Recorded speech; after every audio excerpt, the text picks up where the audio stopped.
Eh bien bonjour tout le monde, c'est Nimasky. On se retrouve aujourd'hui pour une vidéo tutoriel comment récupérer les fichiers chiffrés par TeslaCrypt. Alors pour ceux qui ne le savent pas, TeslaCrypt est un logiciel malveillant, plus précisément un rançon logiciel, un ransomware en anglais, qui est connu pour chiffrer les fichiers personnels et demander une rançon pour les récupérer. C'est-à-dire que concrètement, vos fichiers sont chiffrés et le seul moyen d'obtenir la clé de déchiffrement est de payer une certaine somme qui est calculée à partir du nombre de fichiers chiffrés. Alors c'est un malware, un logiciel malveillant non résident, c'est-à-dire qu'il va passer sur votre PC, chiffrer tout son contenu ainsi que le contenu de tout ce qu'il y a en réseau et partir. C'est-à-dire que vous n'avez pas d'infection actuellement sur votre PC si jamais vous avez été victime de ce logiciel malveillant.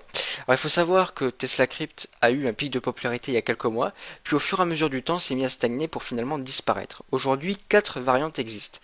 Alors, quand je vous dis qu'il a disparu, c'est faux. C'est-à-dire qu'il existe bien sûr toujours en circulation. Néanmoins, il y a quelques jours, les développeurs ont annoncé son abandon, c'est-à-dire qu'il n'y aura pas de nouvelle variante et que le fichier ne sera pas diffusé à large échelle. Quand je parle de fichier, bien évidemment, je parle de fichier malveillant, de simple en anglais. Donc à partir de cela, l'éditeur antivirus IZ s'est dit, est-ce que je ne pourrais pas obtenir la clé maîtresse?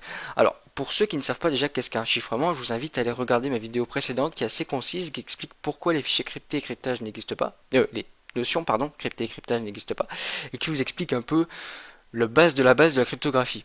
Eh bien, il faut savoir que l'algorithme de chiffrement utilisé par Tesla est le RSA, qui est donc une technique de chiffrement asymétrique, une cryptographie asymétrique, ce qui veut dire que la clé de chiffrement n'est pas égale à la clé de déchiffrement, et que donc du coup, finalement, euh, surtout au vu du fonctionnement de Tesla Crypt, normalement, il n'y a aucun moyen d'avoir une clé universelle. C'est-à-dire que chaque PC a sa propre clé de déchiffrement, ce qui est logique en somme, vu que si la clé de déchiffrement était le même pour tous les ordinateurs infectés par Tesla Crypt, il suffirait qu'un seul paye et diffuse le déchiffrement sur Internet. Ce qui fait que la clé maîtresse est une clé qui va permettre, même si tous les fichiers finalement ont une clé de déchiffrement différente, de déchiffrer. C'est-à-dire que la clé maîtresse permet de déchiffrer tous les fichiers chiffrés, tous les contenus chiffrés via un certain algorithme. Donc il n'y a que 4 variantes, comme je l'ai dit, de Tesla Crypt.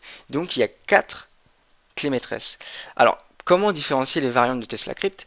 C'est par rapport aux extensions, c'est-à-dire que Tesla Crypt, lorsqu'il chiffre vos fichiers, a le choix de rajouter une extension ou non. C'est assez gadget, c'est-à-dire que c'est chiffré de la même façon ou pas. Des fois, ça se chiffre pas de la même façon, mais dans tous les cas, ça rajoute ou pas une extension. C'est-à-dire que ça change absolument rien, ça vous permet juste peut-être de mieux localiser les fichiers chiffrés. Donc là, par exemple, j'ai obtenu une dernière version, c'est-à-dire la dernière variante de Tesla Crypt, et on peut voir que cette photo de tortue a gardé la même extension, c'est-à-dire que j'ai la dernière variante et que je sais que c'est la version numéro 4. Alors ça, vous allez le voir avec le logiciel que je vais utiliser pour le déchiffrer. Alors, comment déchiffrer vos fichiers? Parce que là, j'ai fait beaucoup de théories, c'était un peu lourd, mais comment déchiffrer vos fichiers? Alors, comme je l'ai dit précédemment, ils ont libéré d'eux-mêmes la clé maîtresse. Alors, est-ce qu'ils avaient un intérêt à faire ça? Oui et non. C'est-à-dire que dans le fond, ils n'étaient pas obligés de le faire. Personne ne l'obligeait à le faire. Néanmoins, pour eux, c'est pas une grosse perte. Les entreprises qui ont été infectées il y a plusieurs mois ont déjà payé, ont déjà restauré leur sauvegarde, pardon, et les particuliers n'ont pas ont soit eu la présence d'esprit de garder leurs fichiers, mais c'est très rare, mais souvent ont supprimé leurs fichiers en se disant que c'était fichu. Donc suite à cette clé maîtresse, bien évidemment, un programme a été fait. Alors Tesla Decoder est le programme qu'on va utiliser. Ce programme existe déjà depuis un certain temps. Néanmoins, ils ont réussi, grâce à la clé maîtresse, à gérer les deux dernières variantes. C'est-à-dire que Tesla Decoder, à la base, ne gérait que les variantes numéro 1 et 2. Et là, ça va gérer les variantes 3 et 4 pardon, grâce à la clé qui a été diffusée. Alors, comment déchiffrer vos fichiers? Eh bien, vous allez vous rendre sur Internet et chercher Tesla Decoder sur votre moteur de recherche favori. Alors, moi, je vous recommande DuckDuckGo. J'en ferai une prochaine vidéo, peut-être, sur l'anonymat sur Internet. Bien que, au vu de vos habitudes de web actuelles, ça change absolument rien d'utiliser Google ou autre. Et vous allez taper Tesla Decoder. Ou sinon, vous allez dans la description et je vous mettrai le lien directement. Donc, vous allez cliquer sur le premier lien. Généralement, ça suffit. Alors, Bleeping Computer est un très bon site sur la sécurité informatique. Je vous recommande de le consulter si jamais ça vous intéresse. C'est d'ailleurs là où j'ai appris que la clé a été diffusée et j'ai décidé de vous en faire un tuto vidéo parce que c'est plus simple pour déchiffrer ces fichiers. Donc là vous pouvez voir quand même que ce post a été effectué le 18 mai 2015, c'est-à-dire il y a un an pile. Un an pile après la diffusion de la clé maîtresse, ce qui veut dire quand même que ça fait quelques mois qui sont écoulés avant la grande mode. Alors, euh, alors voilà, il a été mis à jour en disant que maintenant ça déchiffre bien 3 et 4.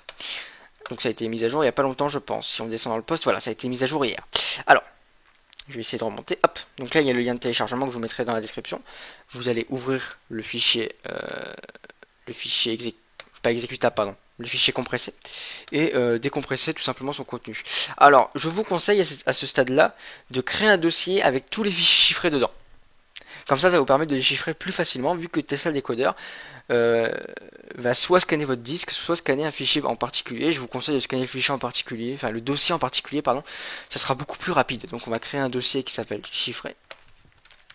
Et dedans, je vais mettre ma magnifique tortue. Alors, je vais aussi mettre mes échantillons d'images, parce que voilà, j'y tiens mes échantillons d'images quand même. Hop, voilà. Donc vous pouvez voir qu'il a foutu des fichiers pour vous expliquer comment déchiffrer un peu partout, parce que c'est important pour lui. Donc c'est vraiment le plus chiant de l'infection en fait. C'est une fois que vos fichiers sont déchiffrés, il vous reste juste à supprimer les fichiers comme ça. Vous faites une recherche sur un Windows depuis la racine du disque, là où vous tapez recover, vous supprimez tout et c'est fini. Vous avez juste à restaurer vos fichiers aux endroits où ils étaient et c'est fini. Il n'y a pas d'infection résidente. Vous voyez, l'emplacement réseau a aussi été touché. Alors, maintenant que mon dossier... Alors, bizarrement, ma variante ne touche pas aux musiques. C'est-à-dire que mes musiques sont toujours là. Bon. Alors, une fois que vous avez votre dossier avec toutes les choses chiffrées dedans, vous allez lancer Tesla Decoder et faire set key. Alors, la première étape, c'est de définir la clé maître. La clé maîtresse, pardon. Petit problème de français. Donc, vous allez faire set key et définir quelle variante vous possédez. Donc, là, vous voyez, les variantes sont définies via les extensions. Donc, moi, vous pouvez voir, comme je vous l'ai montré, que mon fichier .jpeg est resté .jpeg. Donc, je vais mettre comme l'original. Et je vais faire set key. Une fois que la clé est mise, c'est fini. C'est-à-dire que vous avez juste à faire decrypt folder, à sélectionner le dossier avec les fichiers chiffrés dedans, faire OK. Et là, il va vous demander, est-ce que vous voulez sauvegarder vos fichiers chiffrés? Si vous faites oui, ça va écraser vos fichiers chiffrés et mettre les fichiers déchiffrés dessus. Je vous conseille de faire un non pour créer une sauvegarde. Tout simplement, parce que si jamais ça déchiffre mal, vous perdez vos fichiers initiaux. Ce qui veut dire que c'est un peu embêtant. Donc je vous conseille tout simplement de faire un non pour que ça déchiffre. Voilà, tout en créant des fichiers finalement à côté. C'est-à-dire que là, voilà, hop. Donc vous avez les fichiers JPEG et vous avez les fichiers Tesla Backup. Donc là, vous avez les fichiers déchiffrés et le Tesla Backup sont les fichiers chiffrés qui ont été sauvegardés. Donc là, une fois que vous avez vérifié, par exemple, que cette magnifique tortue a été déchiffrée, vous pouvez directement supprimer le Tesla Backup. Et donc voilà, c'est la fin de cette vidéo. Pour terminer, je vais le foutre en fond d'écran, histoire de... Hop, pour montrer à quel point c'est génial. J'espère que vous avez apprécié cette vidéo. N'hésitez pas à partager, c'est très important. Sur ce, je vous laisse, passer une bonne journée ou une bonne soirée.